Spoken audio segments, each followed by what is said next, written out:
módulo introductorio. A continuación se puede observar el temario, el cual trata de 6 bloques. Vamos a ver en primer lugar las generalidades y las ciudades costeras.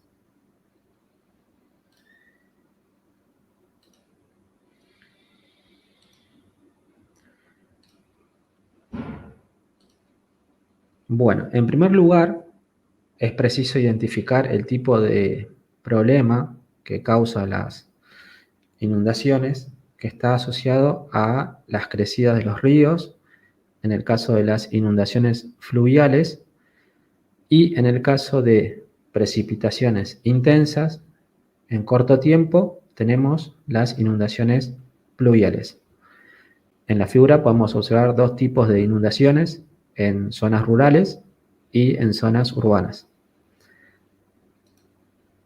Los conceptos que tienen que ver con las inundaciones son infinitos, hay varios conceptos de la hidrología, la mecánica de fluidos, la hidráulica. En esta filmina lo que hago es hacer mención a algunos puntos a tener en cuenta, los cuales voy a desarrollar a lo largo de la presentación. Bueno, una de las más destacadas temas dentro del ciclo hidrológico, bueno, son sus elementos, cómo se forman las lluvias, las precipitaciones. Podemos observar que tenemos la precipitación formada por la evaporación de aguas como en los océanos, la condensación, la precipitación y bueno, después el círculo se cierra con la escorrentía. Dentro de estas etapas también hay que considerar la infiltración. Ahí vemos un microvideo de cómo se forman estas tormentas. Bueno, en el caso de los ríos, bueno, tenemos un esquema básico. Hay que identificar primero las zonas del río. Tenemos la zona alta, la zona media, la zona baja, las formas, los meandros, todas sus características a la hora de estudiarlas. Tenemos, por ejemplo, la zona alta, donde se producen los inicios de los ríos jóvenes. Y bueno, en la zona baja, en las descargas, que en general es el océano o puntos bajos de su cauce. Este tema lo vamos a ampliar en las siguientes diapositivas. En el caso del río Paraguay tenemos una imagen satelital de la playa, esta es la playa municipal de Clorinda. Clorinda es una ciudad, es una localidad de la provincia de Formosa, ciudad fronteriza. Del otro lado está Asunción del Paraguay. Bueno, ahí pueden observar el río Paraguay a través de una imagen satelital y bueno, una foto tomada también del lado de la playa, del lado de Clorinda, como se puede observar, ¿no? El río del color, cómo se arrastran los sedimentos y bueno, en este caso el ancho y bueno, un río navegable, el río Paraguay. Continuamos. Bueno, otro tema muy importante es la planicie de inundación, en donde nosotros sabemos que el río tiene un cauce definido, pero tiene también áreas en los laterales, tanto en el margen derecha, en el margen izquierda, que hay que tener en cuenta a la hora de, bueno, planificar una construcción o de tener en cuenta estos límites. Por ejemplo, en la figura podemos ver la llanura de inundación, que está definida en una medida A, y después de la intervención antrópica, vemos que han avanzado sobre esa planicie de inundación, vemos cómo se ha incrementado esa llanura. Entonces, esa llanura de inundación es por donde el río va a fluctuar, tanto cambiando de niveles a lo largo de los años. Por eso es importante tener en cuenta este concepto, el de la planicie de inundación. Bueno, vamos a continuar. Bueno, vamos a ver algunas ciudades costeras. Tenemos la ciudad de Río Colorado, en la provincia homónima. Tenemos la ciudad de Santa Fe, en la provincia de Santa Fe. Resistencia, del otro lado tenemos a Corrientes.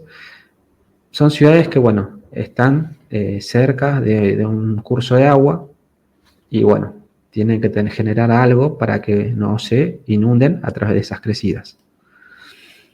En este video que ahora voy a reproducir, se va a observar una creciente repentina. Son inundaciones que, bueno, le dicen también flash flood. Vamos a reproducir.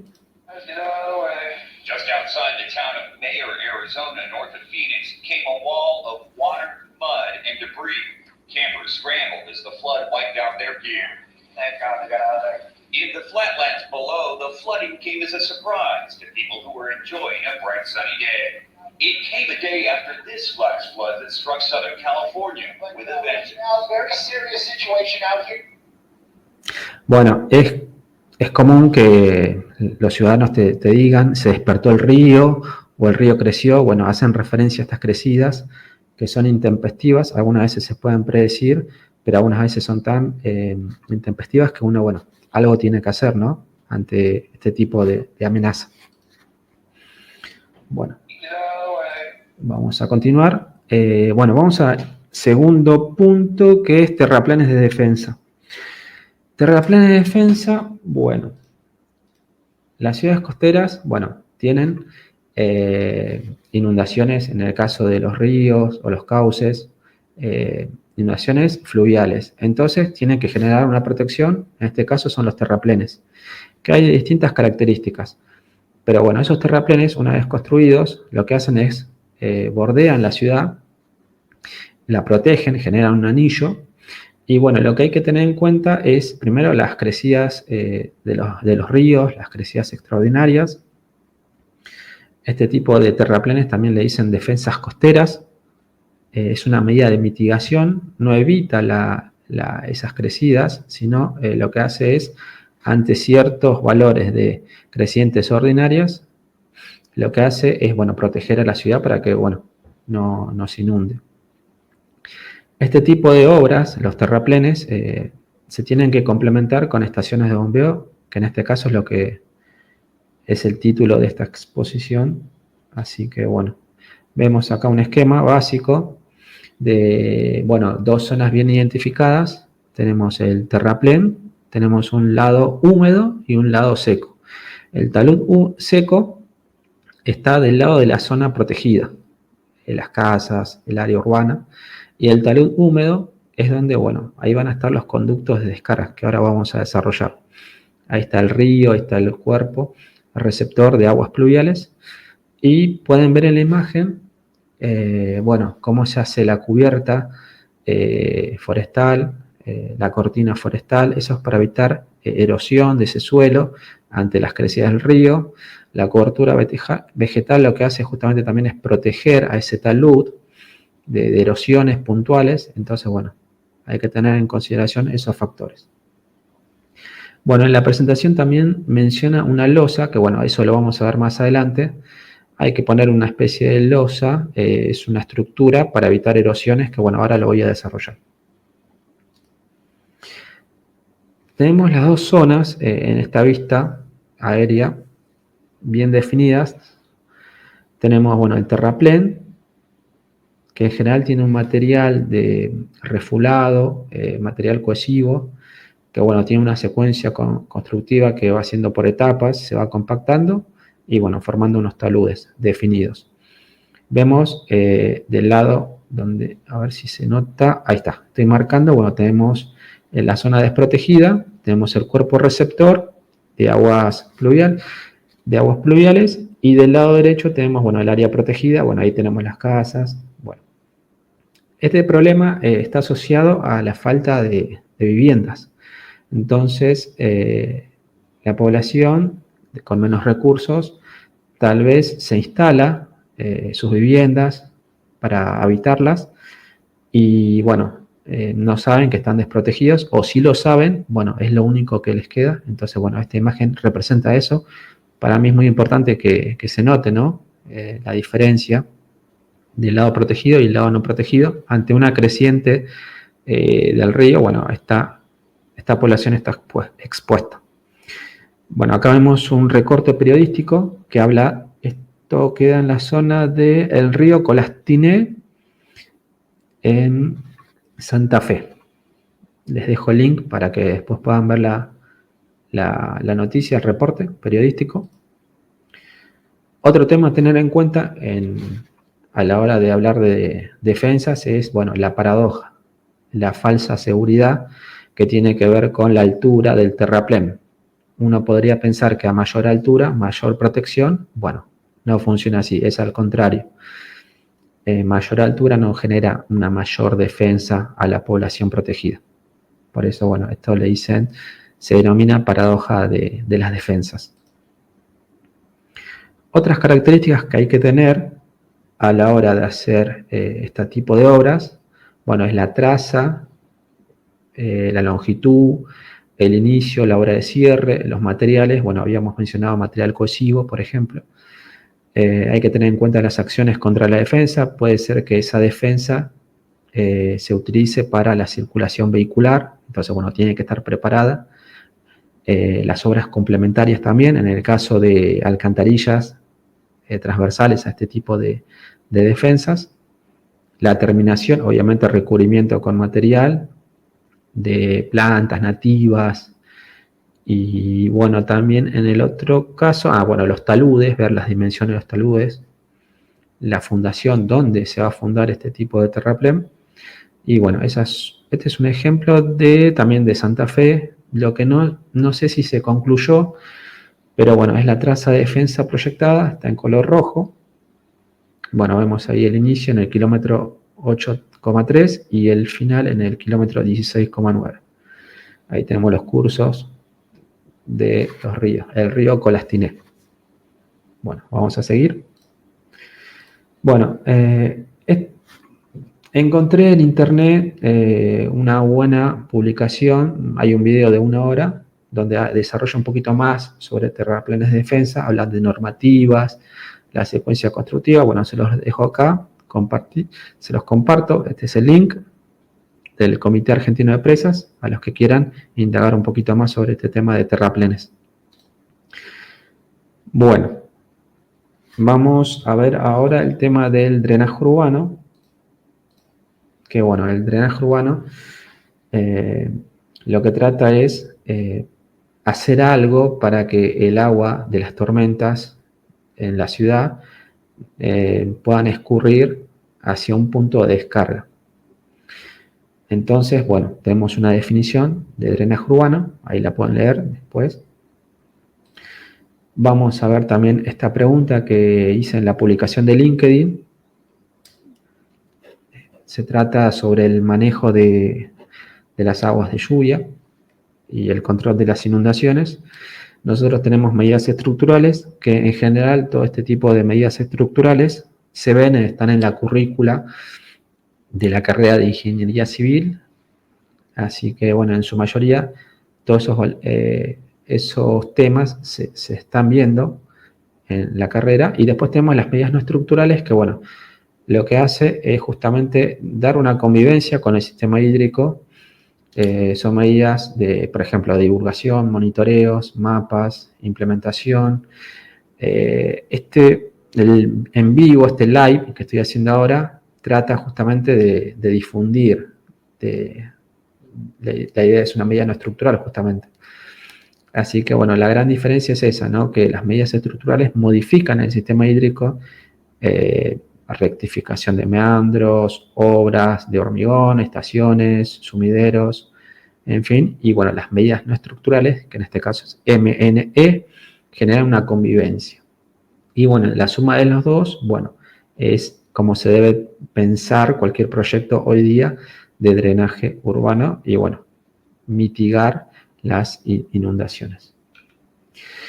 Bueno, voy a hablar sobre cuencas. Bueno, esta es una imagen muy representativa sobre una cuenca.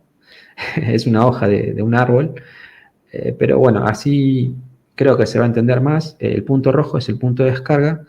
Esa cuenca, toda esa área, lo que tiene es que descarga en un punto, que es el punto más bajo, topográficamente, la cota, y descarga ese punto. Después de ese punto, nosotros lo podemos volcar a un cuerpo receptor de aguas pluviales, que puede ser un río, el océano, o un punto bajo. Pero bueno, creo que es muy gráfico entender de esta manera lo que es una cuenca, ¿no? Bueno, ahora vamos a un proyecto real. Dejo la fuente citada abajo. Pero bueno, esto es en La Matanza, que cuenta con estaciones de bombeo pluvial. Y bueno, vemos, ¿no?, como la forma de la hoja llega al punto de descarga, que es el punto rojo. Y bueno, por eso la similitud, ¿no?, con la hoja del árbol. Bueno, las cuencas las podemos definir o clasificar de acuerdo a su magnitud, ¿no? Por ejemplo, tenemos una megacuenca cuando se estudia, por ejemplo, la cuenca del Plata, que tiene más de 3 millones de kilómetros cuadrados, donde intervienen varios países. La cuenca no identifica fronteras políticas. Bueno, y esa cuenca, todo ese área, toda esa superficie, descargan en un punto que es el Río de la Plata. Imagínense, ¿no?, esa magnitud de área, de superficie. Después tenemos las macrocuencas, que puede ser la cuenca Matanza-Riachuelo, que tiene más de 2.000 kilómetros cuadrados de superficie. Abarca varios municipios y bueno, esa es la macrocuenca. Y después tenemos microcuencas que, bueno, este es un ejemplo que puede ser una cuenca urbana de 10 por 10 cuadras con una superficie de 1 kilómetro cuadrado. No hay una separación explícita entre macrocuenca y microcuenca, pero bueno, es el punto de vista como uno lo quiere definir. Yo en este caso tomé, bueno, de 10 por 10 cuadras, puede ser de 15 por 15, etc. Bueno, y en la imagen lo que vemos es un topógrafo con un instrumental, el cual necesita para esa microcuenca las cotas de esquina, las cotas, las alturas, para su proyecto. En cambio, en la megacuenca no voy a necesitar el análisis fino de cada cota de esquina a lo largo de esos más de 3 millones de kilómetros cuadrados, sino lo que se estudia son puntos o nodos principales para estudiar su hidrología, sus escurrimientos y, bueno, de algún modo predecir, ¿no?, cuál va a ser la descarga en el punto más bajo. Bueno, sigamos. Bueno, en drenaje urbano, siempre, por lo general, se está haciendo el método sanitarista, que consiste en, bueno, evacuar las aguas lo antes posible hacia un punto de descarga. Por ejemplo, ahí tenemos en la imagen de la izquierda, tenemos las viviendas que descargan con sus conductos de instalaciones pluviales domiciliarias al cordón cuneta. Del cordón cuneta, de algún modo llegan a las obras de captación, de las obras de captación van hacia los conductos y de los conductos, bueno, van al punto más bajo de la cuenca y ahí descargan. En la imagen podemos ver a dos trabajadores, por ejemplo, en la imagen de la derecha hay un trabajador que está arriba del extra 2 del conducto premoldeado de hormigón, el cual va a ser útil para el drenaje urbano, y del otro lado tenemos al topógrafo con el instrumental apuntando a la regla. Entonces, bueno, de ese modo uno tiene que trabajar con las pendientes y, bueno, acoplar todos estos conductos para, bueno, conducir las aguas. Tenemos, bueno, las obras de captación que mencioné hace un ratito. Tenemos, bueno, por ejemplo, sumideros con rejas horizontales. Este es un sumidero tipo ventana, lateral. En general se ve en áreas urbanas con pavimentos de hormigón o asfalto. Acá tenemos otro tipo de imagen con las cámaras. Bueno, esto es para obras, estos son sumideros para obras en calle de tierra. Podemos ver acá los zanjones. Acá tenemos alcantarillas de diámetro 400. Bueno, y llegan a un punto que descargan en el sumidero y, bueno, del sumidero sí se conecta a un conducto. Esto queda en Sunchales, en Santa Fe. Podemos ver la ciudad, ¿no? Acá un hombre manejando en bicicleta. Y lo que vemos es que, bueno, acá en estos zanjones, no sé si se puede observar, ahora están tapados con una tapa, bueno, llegan hasta un punto y descargan hacia un arroyo. Este arroyo, este curso de agua, este zanjón, lo que hace es, bueno, por gravedad, llegar a un punto más bajo y ahí descarga todos los excedentes pluviales. Vemos acá lo mismo. Y acá lo curioso en esta imagen de la derecha, vemos como un zanjón encajonado de hormigón al aire libre, cómo están haciendo la transición del canal de ya directamente entubarlo. Están poniendo aros de hormigón, suelo, y bueno, esto va a quedar ya cubierto, no vamos a saber lo que circula por ahí, si botellitas de plástico, etcétera, etcétera, pero bueno, es interesante no ver cómo la intervención del hombre puede cambiar, ¿no?, este tipo de obras. Bueno, sigamos. Bueno, tenemos también los SUT. Los SUT lo que son drenajes sustentables. Hoy día se está pensando más en este tipo de obras estructurales. Lo que hacen es inundar áreas verdes, por ejemplo, plazas, con el fin de retener esos excedentes pluviales, esas lluvias, para de algún modo alivianar las obras de conducción que ya están existentes. Tenemos la condición hidrológica. Una de las formas de calcular este caudal debido a las precipitaciones es a través de esta fórmula del método racional. Hay muchas, pero bueno, esta es una, donde bueno, podemos ver tres puntos claros, que es el coeficiente de escorrentía, que depende, ¿no?, si tenemos suelo, si tenemos zonas ya muy antropizadas, la intensidad de la lluvia de diseño, y si tenemos el área de la cuenca. Este caudal me va a dar el caudal hidrológico. Pero esto es variable. Fíjense que voy a depender de una lluvia de diseño. Y una lluvia de diseño es una lluvia que yo voy a adoptar para mis obras.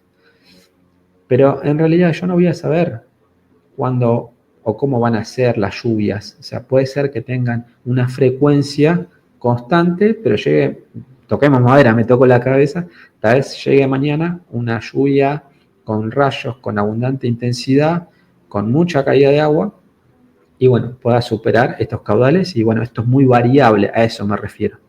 No puedo, por eso es difícil a la hora de definir una obra, dependemos mucho del caudal hidrológico.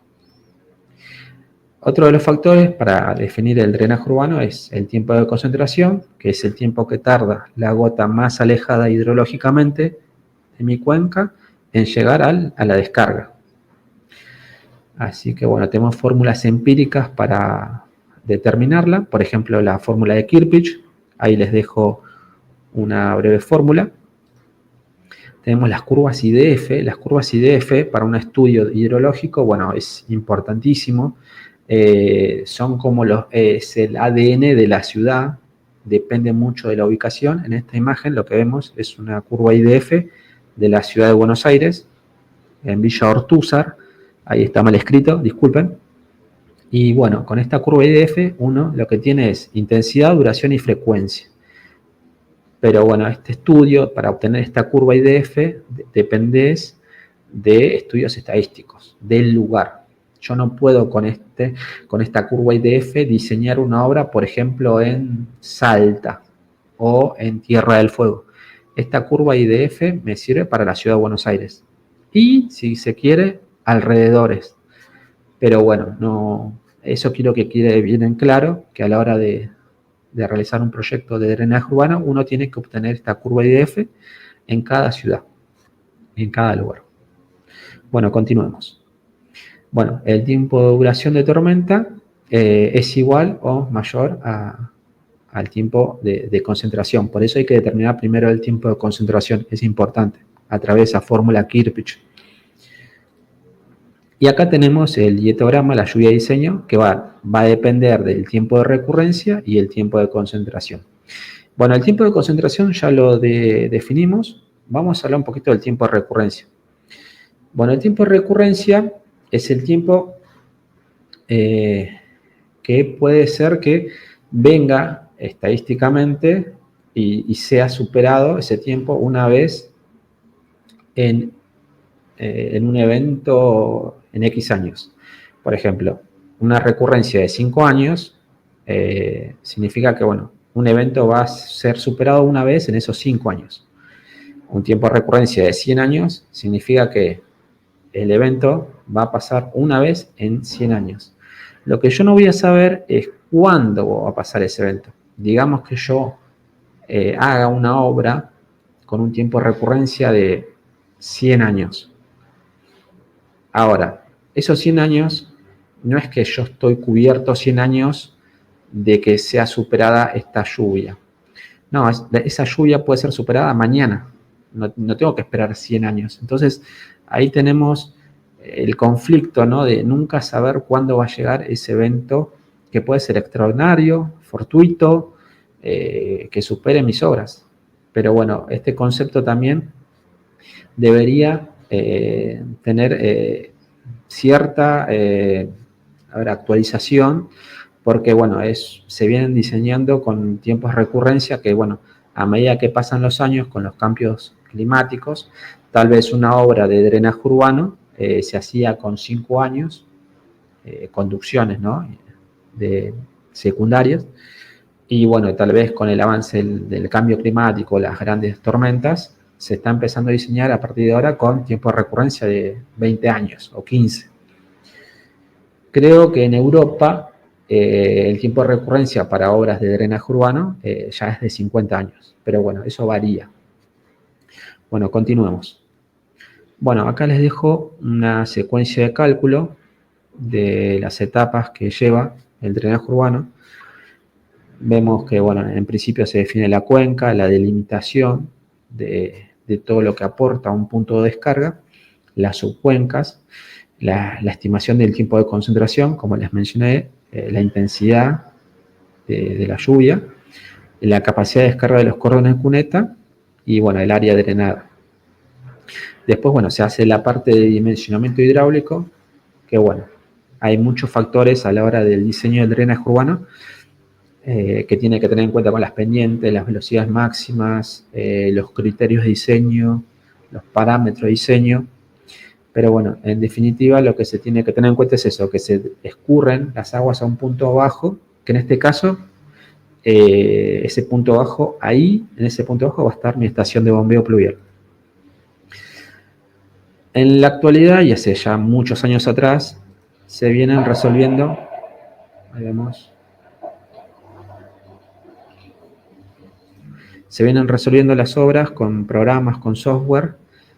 Por ejemplo, en este caso no recuerdo el nombre del software, pero bueno, simulan bastante bien lo que puede ocurrir, las manchas de inundación, cuando cae una cierta tormenta. Lo reproduzco de vuelta. Vemos cómo es el avance, ¿no?, de esos cursos, los colores más azules oscuros. Bueno, se va acumulando más agua, que en general son los puntos más bajos. Bueno, voy a continuar. Bueno, y acá me voy a tener un poquito más. Vamos a ver una introducción somera sobre el diseño de una estación de bombeo. Bueno, vamos a tener que tener en cuenta distintos factores.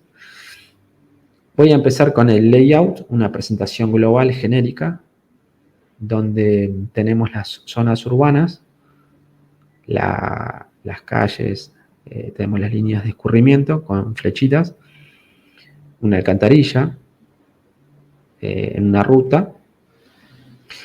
Acá tenemos una defensa, que es el terraplén de defensa. Acá tienen una alcantarilla, un reservorio, la estación de bombeo.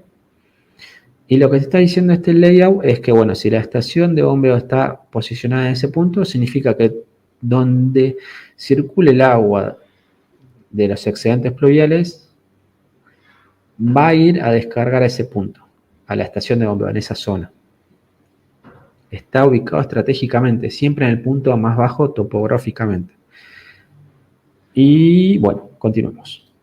Bueno, acá tenemos lo mismo, pero es una situación real. Esto ocurre en Formosa. Más precisamente en la localidad de Clorinda, tenemos lo mismo, es un layout de los elementos que componen este tipo de obras. A lo largo de las siguientes filminas voy a mostrar un poquito más en detalle, pero bueno, tenemos la estación de bombeo en el punto 3, que es una casilla acá de cerramiento metálico. Tenemos el río, que viene de la ciudad. Tenemos una alcantarilla, esta es la defensa, la línea marrón. Del otro lado ya tenemos las descargas, que es el río, que bueno, ahí voy a descargar mis excedentes. Tenemos en el punto número 5, bueno, la defensa, en el punto 2, bueno, el riacho. Bueno, en Clorinda se suele decir riacho, arroyo, zanjón, bueno. En definitiva son los cursos que acometen a estos puntos bajos. En esta imagen podemos ver las distintas partes de la estación. Vamos de a poquito viendo bueno, la casilla de bombas. Tenemos bombas de eje vertical, de eje horizontal, de tipo de alimentación. Tenemos el terraplén de este lado, tenemos un alambrado, el curso de agua proveniente de la ciudad, y bueno, en definitiva estas son las imágenes. Tenemos acá una vista lateral de la misma estación. Esto es en Clorinda, en Formosa. Bueno, acá tenemos un corte esquemático de las partes que intervienen en una estación de bombeo pluvial. Tenemos 3 zonas bien identificadas: zona de bombeo, la del terraplén y la del cuerpo receptor de aguas pluviales. Bueno, continuemos. Tenemos la zona de descarga de los excedentes. Tenemos los caños, ahí como descargan, ¿no? Tenemos el talud, en este caso, los conductos de descarga. Y en este caso, para que esta zona no se erosione, porque, bueno, descarga esos excedentes, se hace una losa de hormigón para, bueno, no generar tanto impacto a la naturaleza, erosión, y bueno, que esto se pierda material. Bueno, continuemos. Bueno, esta es otra imagen del lado del talud húmedo del terraplén de defensa. Vemos, bueno, los conductos de descarga. Los conductos de descarga, recuerden que están conectados a la estación de bombeo, que en este caso es el terraplén, está del otro lado de esta ruta, de este camino. Tenemos acá los descargadores de fondo y las alcantarillas.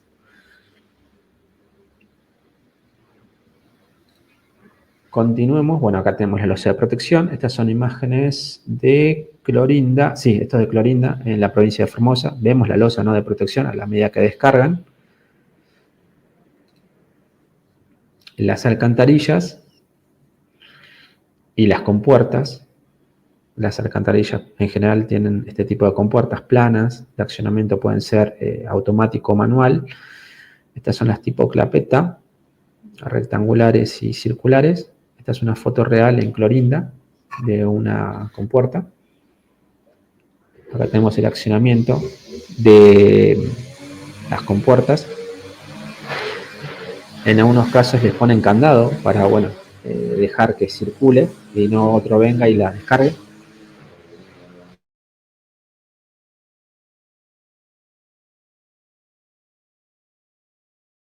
Bueno, disculpen el fondo, pero bueno, se están cortando justo un poquito con la máquina, la desmalezadora.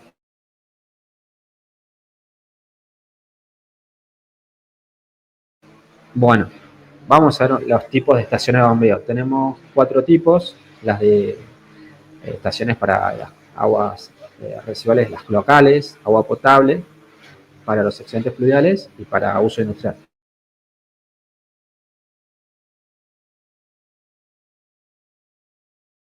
Bueno, en la imagen que se puede ver son algunas características de esas obras, de ese tipo de obras. Tenemos la agua potable, la cloacal. En general tienen distintas características. Las empresas que manejan este tipo de instalaciones son, bueno, las prestadoras de servicio. Están dentro de la infraestructura sanitaria. Y después tenemos del otro lado las pluviales, que la particularidad es que, bueno, corresponden al organismo local, ¿no?, al municipio. Ellos se encargan de las obras, del servicio, del mantenimiento, de la operatividad.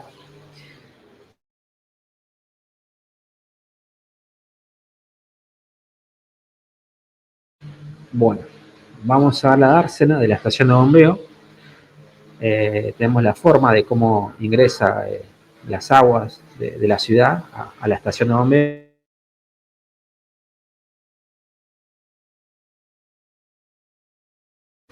Vemos ahí la forma, vemos la casa de máquinas, que está conformada por las maniobras, que pueden ser un tablero, las bombas en color celeste.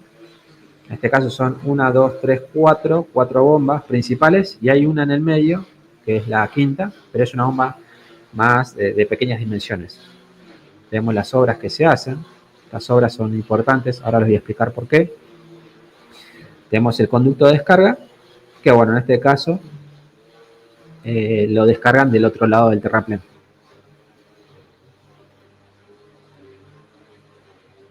Bueno, en esta imagen podemos ver las dimensiones de la dársena. Un predimensionado está asociado directamente con el diámetro de la bomba. Fíjense que es D.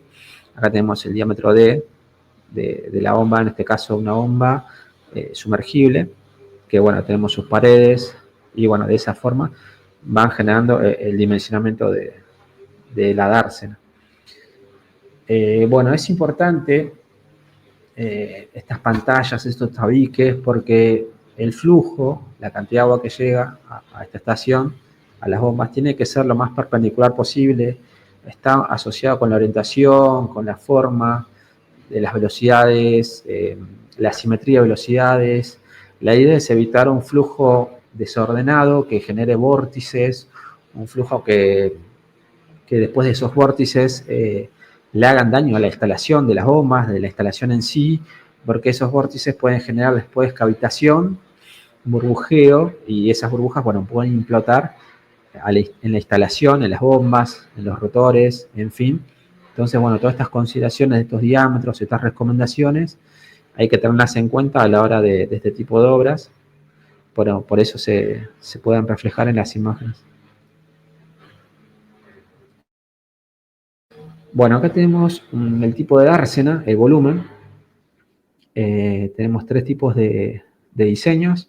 Entonces la pregunta es, ¿cuál diseño uso para mi dársena, para mi reservorio, ¿no? Ahí voy a aspirar, yo voy a voy a succionar ese agua y la va a pasar por la bomba y después la bomba va a descargar del otro lado del terraplén. Entonces la respuesta es la siguiente. Vamos a pasar. Nosotros tenemos que tener en cuenta los ciclos de arranque y de parada de la bomba, por ejemplo.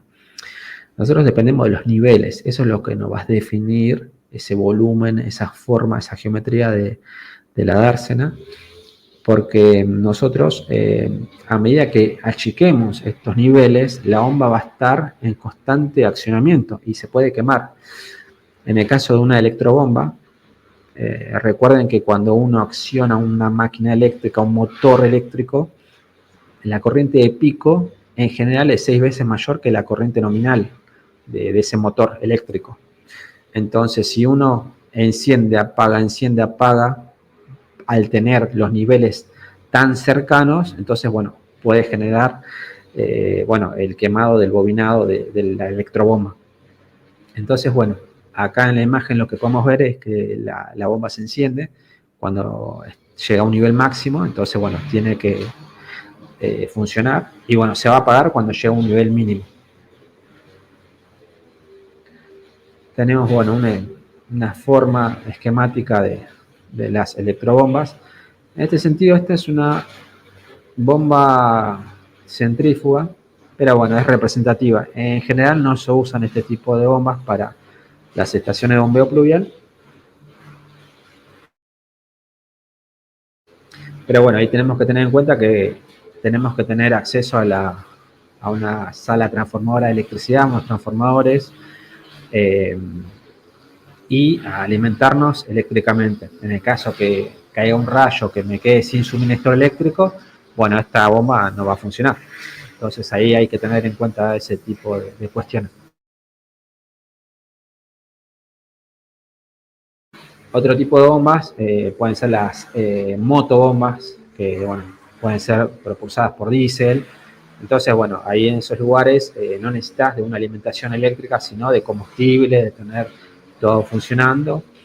Y bueno, tal vez te independizás de las redes eléctricas, pero necesitas, bueno, desgaste, mecanismo, fricción, repuestos. Entonces, bueno, hay que tener en cuenta también ese tipo de características de las motobombas.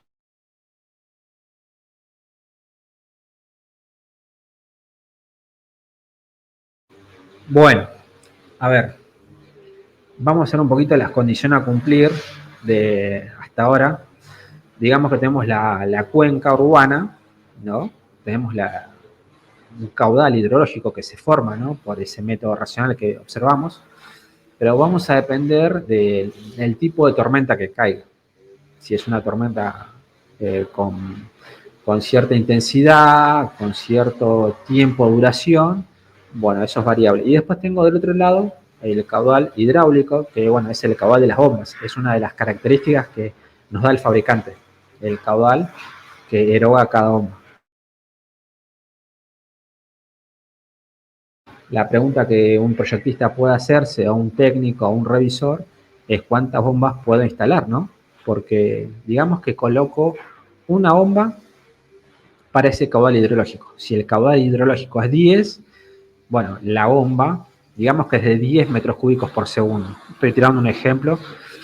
Y en el caso que, bueno, esa bomba quede inoperativa, bueno, no voy a poder descargar del otro lado del terraplén. Entonces, bueno, mínimo tiene que haber dos de backup, de reserva, pero bueno, también dependes mucho de dos tipos de bombas. Entonces uno podría agregar, dividir ese caudal en otra serie de bombas, pero bueno, también hay que tener en cuenta la disponibilidad del espacio físico para instalar esas bombas. Y tampoco poner tantas bombas porque encarece la instalación. Entonces tiene que haber unos criterios como proyectista de también ir viendo esas cuestiones, ¿no? También puede ser que sean bombas, no sean todas gemelas, sino distintos tipos de bombas. Una bomba más chica, por ejemplo, para los cabales bajos y las bombas más grandes, bueno, para las descargas mayores. Así que bueno, todas esas cuestiones y también el tipo de bomba, ¿no? O hacer todas eléctricas o hacer todas a diésel. Entonces, bueno, todo eso hay que pensarlo y bueno, también hay que tener en cuenta la performance, el rendimiento de estas bombas. No son eternas, es una máquina.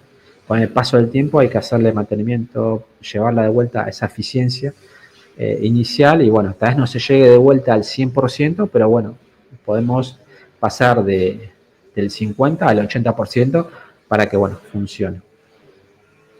Bueno, voy a continuar.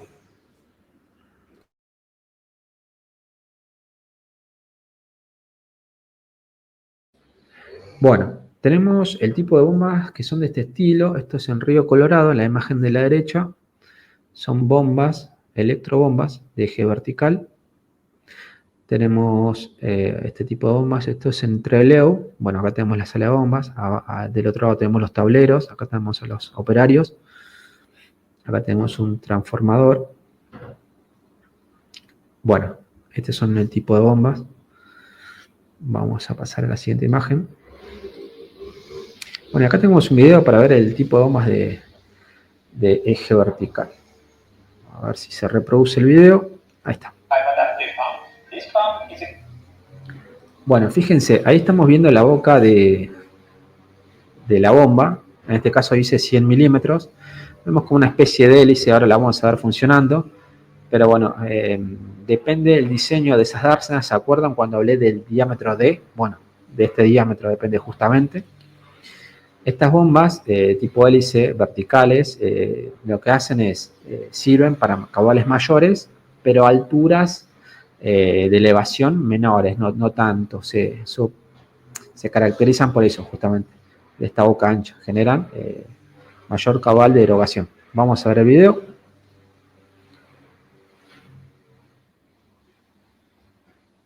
Gene, the pump is running at the best efficiency point, 19 liters per second. Now we will show how we can sustain that efficiency even when many objects are passed through the pump. Plastic bag.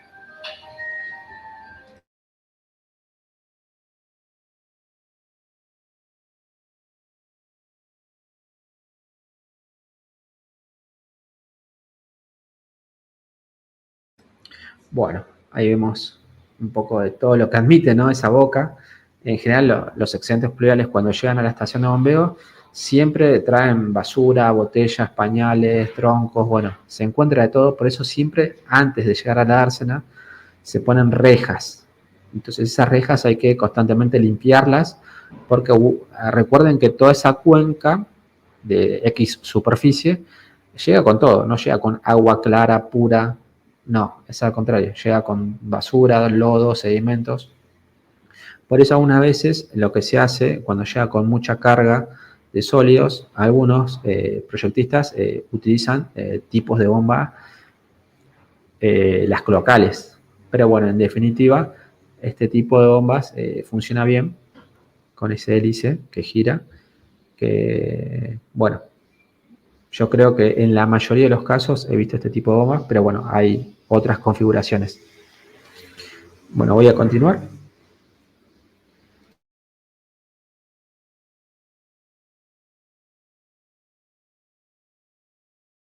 Bueno, las bombas hidráulicas tienen una curva característica que también vienen con cada bomba tiene su curva HQ.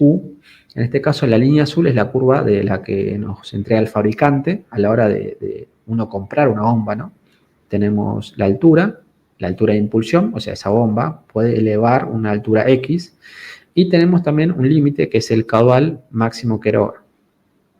En la curva roja lo que tenemos es la curva del sistema de mi instalación. Entonces la intersección de la curva del sistema con la curva del fabricante de la bomba me da el punto de trabajo. Y para ese punto de trabajo voy a tener un cierto caudal y una cierta altura. En este caso, cuando hablamos de estaciones de bombeo pluvial, lo que se busca es justamente que estar cerca de este lado de la curva. No acá, no necesito tanta impulsión, tanta altura. Los terraplenes de defensa, como mencionamos al principio, no necesito un terraplén muy elevado. En general son de 2, 3, 4, 5 metros si se quiere. Y bueno, no necesito elevar tanta altura, como por ejemplo en un edificio de viviendas, que puede tener, no sé, X pisos y puede tener 60 metros de altura. Entonces, para elevar agua de un tanque cisterna en el subsuelo hasta el piso número 60, bueno, voy a necesitar una bomba centrífuga con un diámetro menor. Y bueno, ahí sí me importa porque tiene que subir 60 pisos de un edificio de viviendas, ¿no? Entonces, bueno, ahí sí me importa más la altura, pero no tanto el caudal. Bueno, acá es al revés. En la estación de bombeo pluvial predomina más el caudal. Entonces, esta curva roja, este punto naranja, tiene que estar más cerca de la zona derecha. Bueno, vamos a seguir. Bueno, acá nosotros cuando tenemos estaciones de bombeo pluvial dijimos que no necesitamos una bomba, porque si se rompe queda la ciudad inundada, tenemos que erogar. Entonces, mínimo 2, pero en sí se ponen más de 2 bombas. Ahora, cuando hay un conjunto de bombas, se las suele mencionar como batería de bombas. Es como los ascensores. Uno tiene una batería de ascensores, no tiene un ascensor. Tiene, no sé, una caja de ascensor, al lado otra, bueno, en fin. En este caso, bueno, en una estación de bombeo pluvial tenemos varias bombas. Y bueno, en la teoría de bombeo lo que también se divide es en dos tipos de conexión en serie y conexión en paralelo. La conexión en serie es raro encontrar conexiones, lo que hace es que, bueno, la salida de la descarga de una bomba va a otra bomba. Entonces lo que se hace, esta fórmula lo que quiero decir es que, bueno, la altura total de impulsión, bueno, va a ser la suma de las dos alturas. Esto es orientativo, no es tan así exacto, pero bueno, es para que tengan una magnitud que cuando se conectan en serie prevalece, bueno, la altura, es más altura de impulsión. Y el caudal total es el mismo, porque están conectados uno al lado del otro. Y en las conexiones en paralelo, que estas es, si se quiere, un poquito más común en las estaciones de bombeo pluvial, bueno, lo que se hace es la altura de las dos bombas se mantiene, pero lo que aumenta es el caudal de erogación. Entonces, bueno, puedo usar esta configuración para las estaciones de bombeo pluvial. Bueno, continuemos. Bueno, acá vamos a explicar un poquito el efecto Venturi. Lo que tenemos, según la ecuación de Bernoulli, tenemos la energía de presión, la energía cinética, la velocidad al cuadrado, y tenemos la energía potencial o la topográfica. Si analizamos dos puntos entre esta zona y esta zona del conducto, podemos ver que, bueno, en esta zona tenemos velocidades menores y una elevada presión debido a que, dado estos puntos, en esta misma línea de análisis, tienen misma cota. Entonces, la energía de posición o la energía potencial se puede anular. Y como tiene que ser constante, justamente tenemos esta configuración, baja velocidad y alta presión. Cuando pasamos del otro extremo de este conducto en el centro, tenemos todo lo contrario. Tenemos la velocidad mayor, porque estrangulamos el conducto, y la presión ahí es baja. ¿Por qué es baja? Bueno, para compensar esa constante. Entonces, al generar este cambio abrupto, tenemos, bueno, los gases disueltos en esa agua, en ese agua que circula por ese caño, se van formando burbujas, una ebullición, y al pasar del otro lado de este tramo, bueno, de vuelta, se expande, tenemos baja velocidad y alta presión. Entonces, bueno, ahí podemos generar problemas de cavitación, la implosión de estas burbujas erráticas que circulan por nuestras cañerías a presión, y bueno, eso rompe la instalación. Ahora vamos a ver una imagen. Bueno, acá tenemos, por ejemplo, un rodete de una bomba. Los puntos rojos son cómo implosionan las burbujas, y bueno, eso genera, bueno, pérdida de material de la bomba, el reemplazo de las bombas. Entonces, bueno, hay que tener en cuenta también esto, y como les decía, también a la hora de diseñar la dársena, también este tipo de cuestiones son críticas, y bueno, hay que tenerlas bien en claro. Algunos escenarios de las bombas, por ejemplo, en el escenario A tenemos la descarga de los excedentes pluviales con la alcantarilla que es transversal al terraplén. Esta alcantarilla tiene una compuerta tipo clapeta, entonces automáticamente descarga porque el nivel del río es bajo. En el escenario B, el nivel del río llega a una cierta cota que me tapa la descarga por gravedad, entonces se cierra esa compuerta clapeta y tenemos que encender la bomba, si no nos inundamos. Entonces se enciende la bomba y descargamos por los conductos de descarga. Hasta acá no nos hemos inundado, tanto en el caso A y en el caso B. En el caso C puede ser que haya una obstrucción en la alcantarilla por unos troncos, por las rejas más limpiadas. Entonces, para niveles bajos, lo que sucede es que nos inundamos. ¿Por qué? Porque justamente no puedo desobstruir esa alcantarilla del lado del talud seco. Entonces, la estación de bombeo va a tener que funcionar gastando energía, gastando combustible, porque los niveles son bajos. Debería funcionar por gravedad. Y en el caso de ocurre, bueno, lo mismo, el nivel del pelo del agua es mayor al de la alcantarilla, entonces nos inundamos, pero en este caso, porque puede ser que ese día de la tormenta la estación de bombeo no funcione y las bombas no arranquen. Entonces se inunda la ciudad. Bueno, continuemos. Bueno, y para continuar este tema de la introducción al diseño de una estación de bombeo, bueno, hay que tener en cuenta los cabales nominales a bombear, como decía la carga H, la altura, que en este caso no es de 60 metros, por lo general son 2, 4, 5, 6 metros si se quiere. El estudio hidráulico del sistema, el AMPA, la altura neta de aspiración positiva, porque todo eso también está asociado mucho con la cavitación. Entonces hay que cumplir ciertos requisitos. Las bombas en general, el fabricante te da una ficha técnica, te dice el AMPA del fabricante. Y bueno, nosotros tenemos que comparar el AMPA requerido y el AMPA disponible.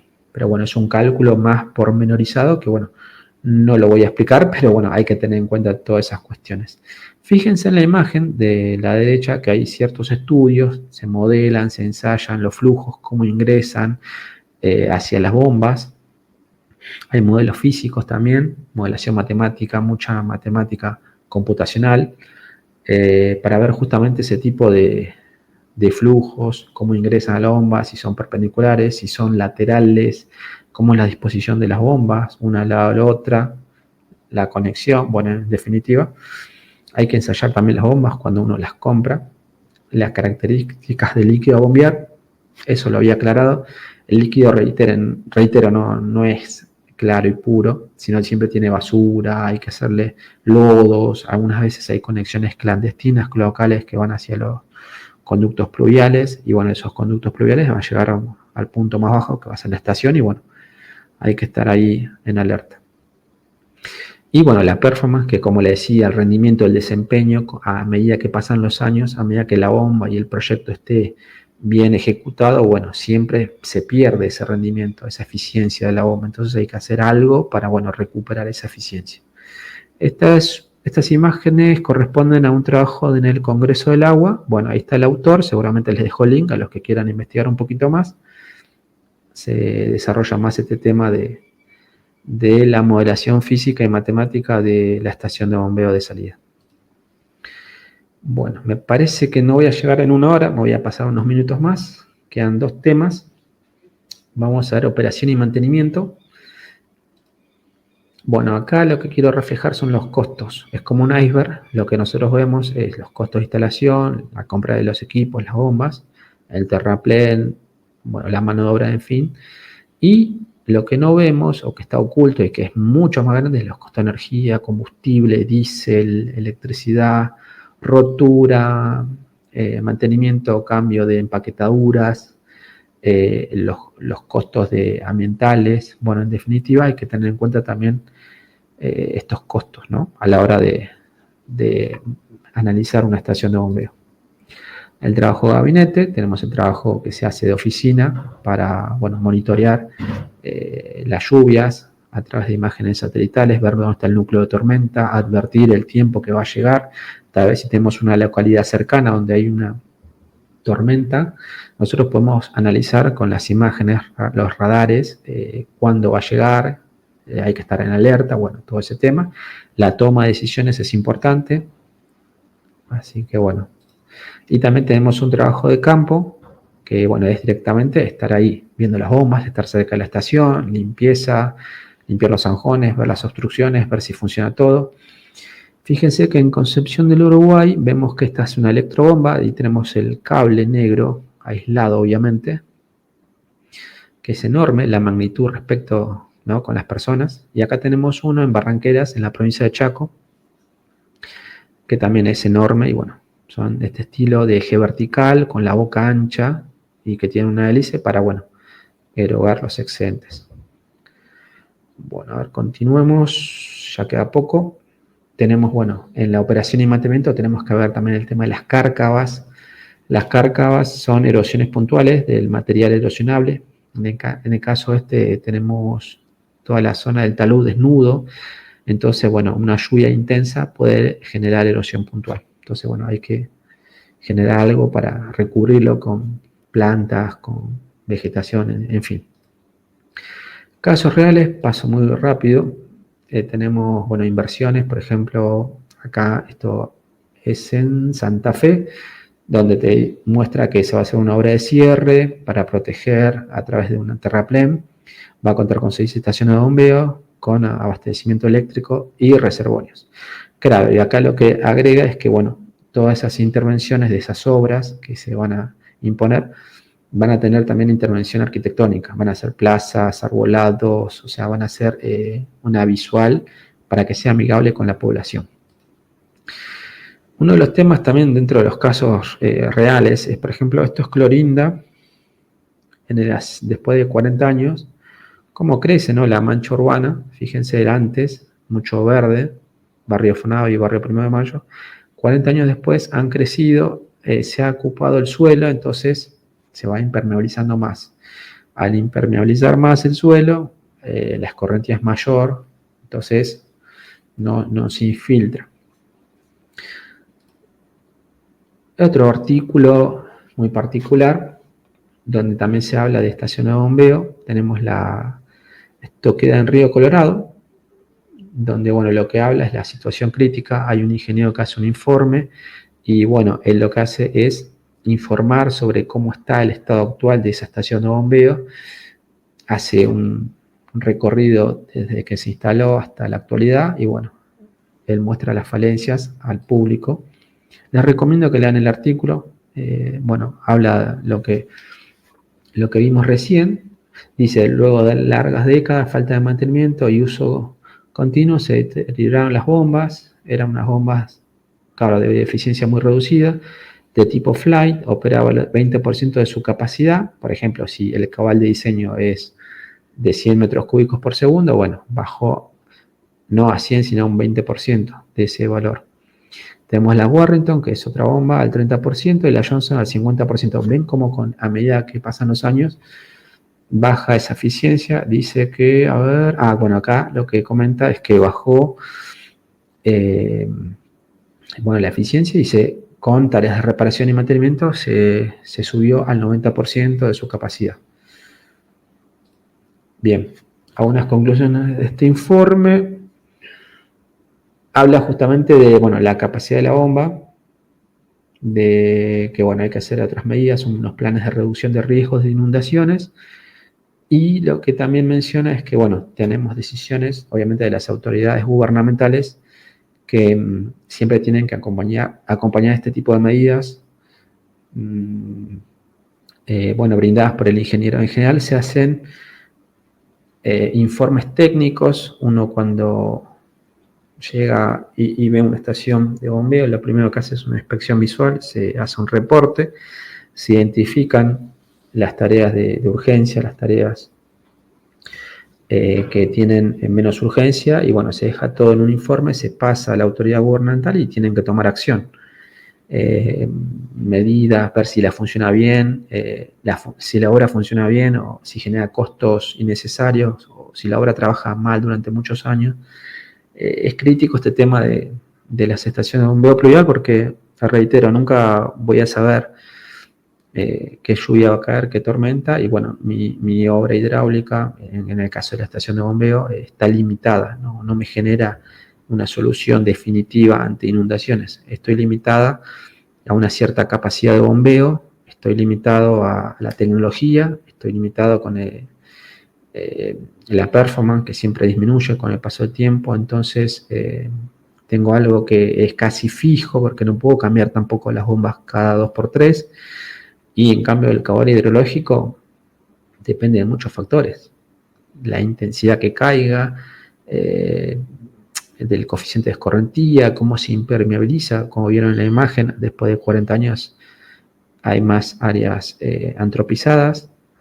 Y bueno, de la lluvia de diseño, que la lluvia de diseño es un modelo que yo elijo para ese tipo de obras. Entonces, todas esas cuestiones hay que tenerlas en cuenta a la hora de enfrentarse ante estos tipos de proyectos.